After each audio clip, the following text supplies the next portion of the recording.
क्या आपने कभी कांवड़ यात्रा को करीब से देखा है? सिर पर भगवा गमछा, कंधे पर कांवड़, पांवों में छाले, लेकिन होठों पर सिर्फ एक नाम हो, हर हर महादेव। हर साल सावन के महीने में करोड़ों शिव भक्त निकलते हैं। हरिद्वार, गंगोत्री, काशी, देवघर जैसे तीर्थों से गंगा जल भरते हैं और उसे सैकड़ों किलोमीटर तक पैदल चलकर शिवलिंग पर चढ़ाते हैं।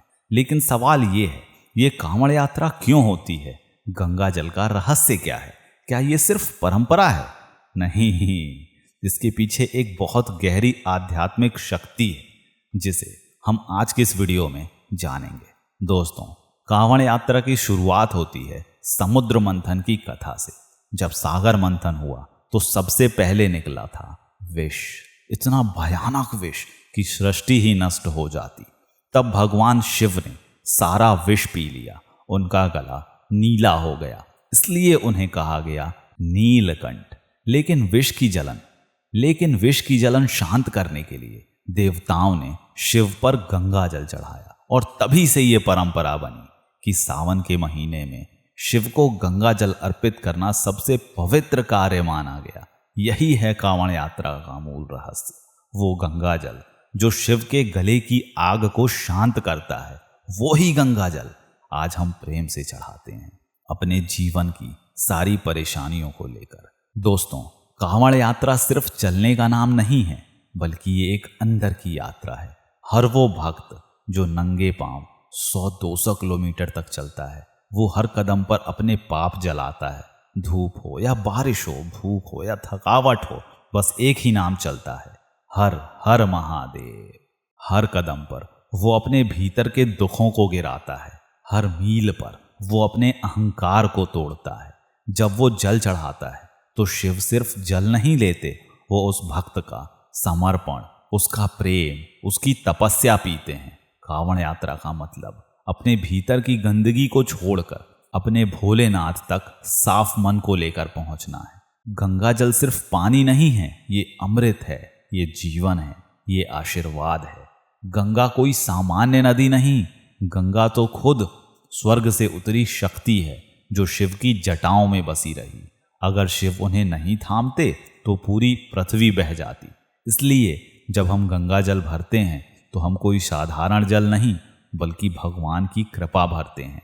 गंगा जल में वो शक्ति है जो पापों को धो देती है, मन की घबराहट को मिटा देती है और आत्मा को शिव से जोड़ देती है। इसलिए जब हम उसे शिवलिंग पर चढ़ाते हैं तो सिर्फ पूजा नहीं करते, बल्कि हम खुद को शिव को सौंप देते हैं। लेकिन कोई पूछे कि इतना कष्ट क्यों उठाते हो, तो जवाब सीधा है, क्योंकि शिव हमारे भगवान नहीं हैं, वो हमारे अपने हैं। कभी पिता की तरह, कभी मित्र की तरह, कभी साथी की तरह, तो कभी सहारे की तरह। हर कांवड़ में कोई ना कोई मन्नत होती ही है। हे भोलेनाथ, मेरे घर में सुख हो, मेरे बच्चों का जीवन संवर जाए, मेरे जीवन का अंधकार मिटा दो भोलेनाथ। कांवड़ सिर्फ पानी नहीं होता, वो विश्वास होता है, एक भक्त का टूटा हुआ मन जो सिर्फ शिव से जुड़कर ही जुड़ता है। सावन शिव का महीना है।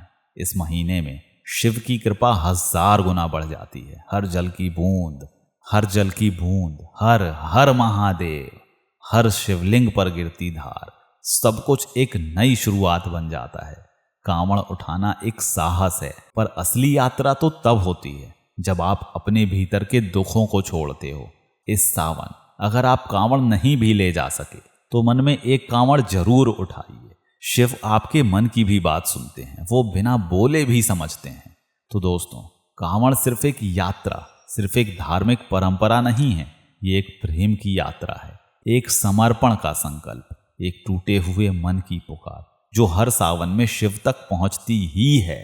आज इस वीडियो को सुनने के बाद अगर आपने दिल से महसूस किया हो तो बस एक बार आंख बंद करके कहिए, हे भोलेनाथ, मेरी ये जीवन की यात्रा भी तुम्हारे चरणों तक पहुंचे। मुझे शक्ति दो कि मैं भीतर ही भीतर पवित्र हो सकूं। हर हर महादेव।